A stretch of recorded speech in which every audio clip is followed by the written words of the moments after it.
everyone, welcome back to my channel. My name is Charmaine, in case you don't know me, and I make videos about what it's like to live as an immigrant building a new life in Canada.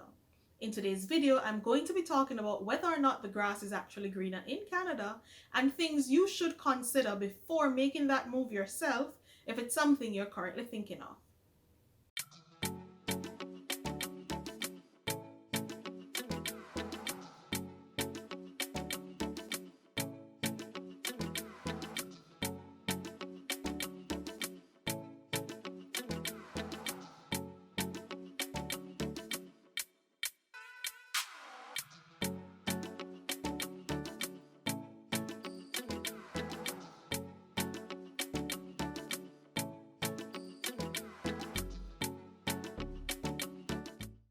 So let's jump right into it. Is the grass greener in Canada?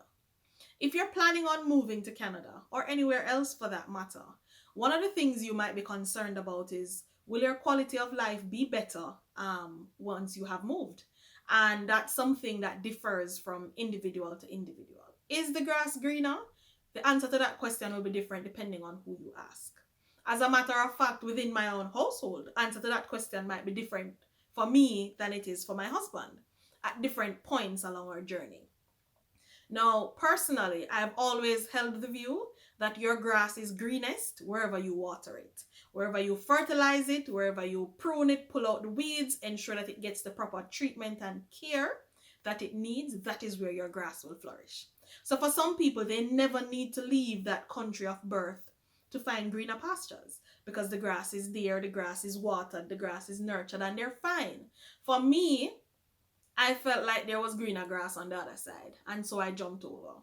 Having made the cross, is my grass now greener? A little bit, but not really. And that's because, as I say, I've always felt like your grass is greenest where you water it. So I am watering my grass now. I've always been watering my grass, and it takes time. It takes time for your grass to grow and develop, and I've only been in Canada for a year. There is a lot of opportunities that I see here, a lot that I can accomplish here, but I'm not there yet. And so in some respects, I was better off before I left Jamaica than I am now. For example, I was living in a house that I owned in Jamaica.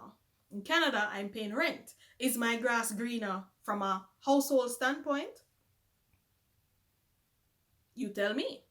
In Jamaica, when I left, I was the manager at the company. Well, I'm one of the managers. I was managing a department of 14 people, and I was doing pretty good at it. Now I am literally at the bottom of the totem pole at my current job. I have an entry-level position. Is my grass greener job-wise? You tell me. Before I left Jamaica, though, I was in a long-distance relationship. My husband was living in Canada. For the first 11 months of our marriage, we were living apart. Now, he gets to wake up to all of this loveliness every morning. He gets to have me annoy him and cherish him and love him up and all of these good things. Is my grass greener in that instance? Well, I'll answer that one for myself. Yes, 100% yes, it is. So what I'm trying to get at is, how will you define whether the grass is greener for you? And that's a question, one of the things you have to think about before you make that move, whether it's to Canada or to anywhere else. What are you in search of? Why do you really want to move? And so for me and for my husband, he came here in 2015. We just wanted to try something else. Try something new, get some other opportunities. And we saw where a life in Canada could give us more than what our life in Jamaica seemed to be on a trajectory to do. And so we took the leap. Does that mean it is easy? Absolutely not. And our stories are very different as well as individuals, separate from what our story is now that we're both here together. He came here by himself. He came here as an international student. When he came, he was living with family. He eventually had to go on his own.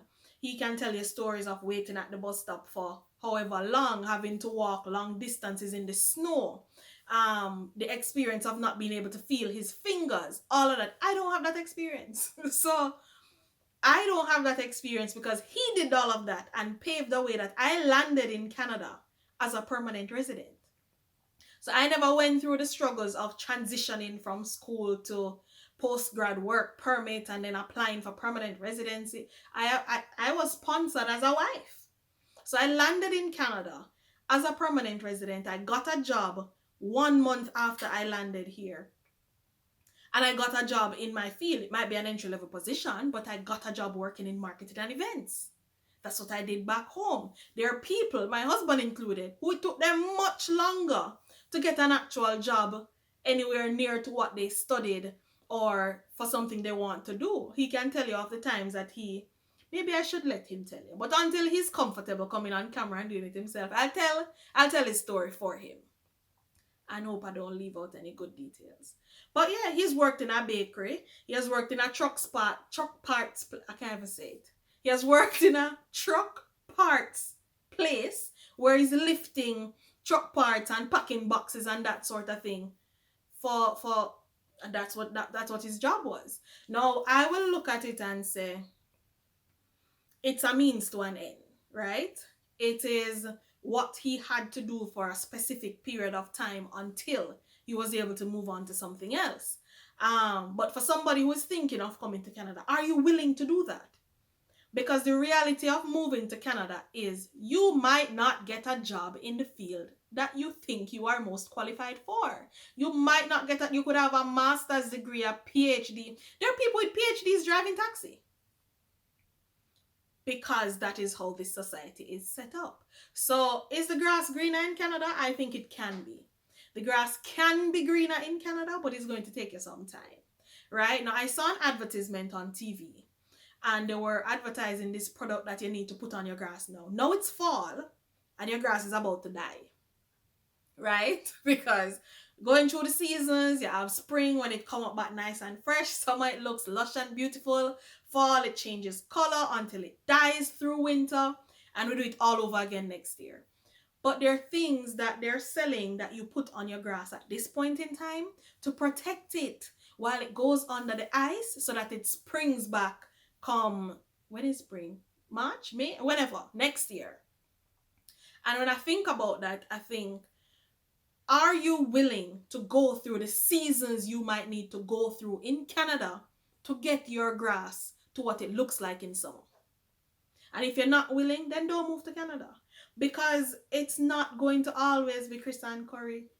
It's not going to always be nice. And you're going to have some very difficult times. And are you able to live through it? So having said all of that, here are a few things that I want you to think about before you make a decision to move to Canada. One, why exactly do you want to move?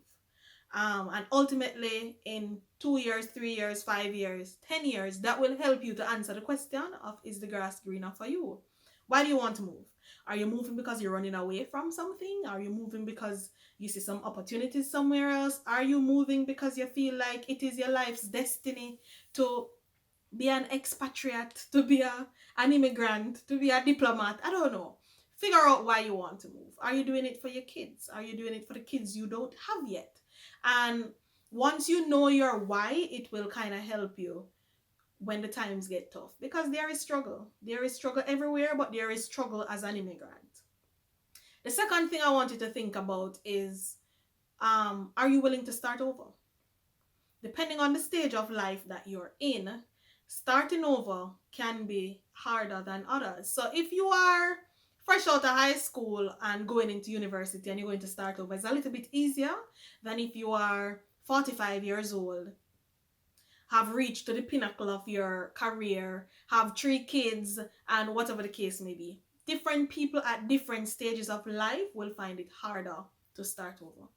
Are you able and are you willing to start over? Because moving to a new place means starting all over again. The third thing is, are you willing to work, to do manual labor, to do things that you never thought you would do to earn a living because your bills don't pay themselves? Are you willing to do work that is not necessarily in your field as a temporary measure until you're able to find something else? I hope I hope and I pray for you that if you choose to come to Canada, you could have an experience similar to mine where you find something in your field. But I have found that I am the anomaly. I am not the rule. More people I talk to, most people I talk to, did not have a similar experience to mine. And in my next video, I might tell you about how I found my job and how that went. But in the meantime, think about it. Are you willing to work in a factory? Are you, with your good up degree, leaving your good up job, willing to come to Canada and do manual labor? Are you willing to do it? The fourth thing I want you to think about is, can you afford to move? Like financially, money-wise, can you afford it? If you're planning to study abroad, being an international student means you pay sometimes 3 times what local students pay. So a 1-year certificate program, which costs $5,000 for a permanent resident or a citizen in Canada, can cost you 15,000 Canadian dollars to do it. Do you have that kind of money? And if you don't have that kind of money, where it going to come from? How are you going to finance it when you get here? Because I know there are payment plans. You can part pay it and then you come here and you pay the rest. But that leads me to the next thing. Who are you going to live with, or where are you going to live? Housing dear, it's expensive, bad. So if you're coming to Canada and you're going to live with family, hooray for you. But what does that mean for you as an individual?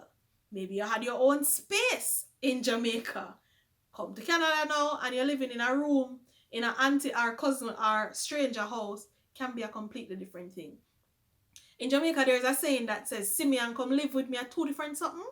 There's so many stories I've heard from people who came to Canada, lived with family, who were very close before they came here, and the relationship deteriorated to nothing after you have to live in that person's house because of, unmet expectations or unresolved conflicts or whatever the case may be.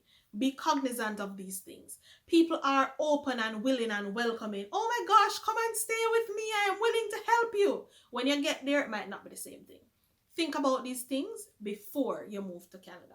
And it seems kind of obvious because Canada can have some -40-degree weather. So it seems obvious that the weather is something you could think about. But I feel like I have to say it anyway. Think about it. Do you think you can manage to live through what the weather is? I still don't think I can manage to live through what the weather is. But I've been doing it so far. So I think maybe you can too. But think about it. Depending on where in Canada you go, I saw a news report maybe 2 days ago that says it's snowing in Alberta. It's October. Winter don't start for another 2 months and it's already snowing in Alberta. Can you live in Alberta? I can't. So think about these things. These are things that you want to consider before you make the decision to move to Canada. And ultimately, these are things that will help you determine in the long run, is the grass greener for you here? So is the grass greener in Canada?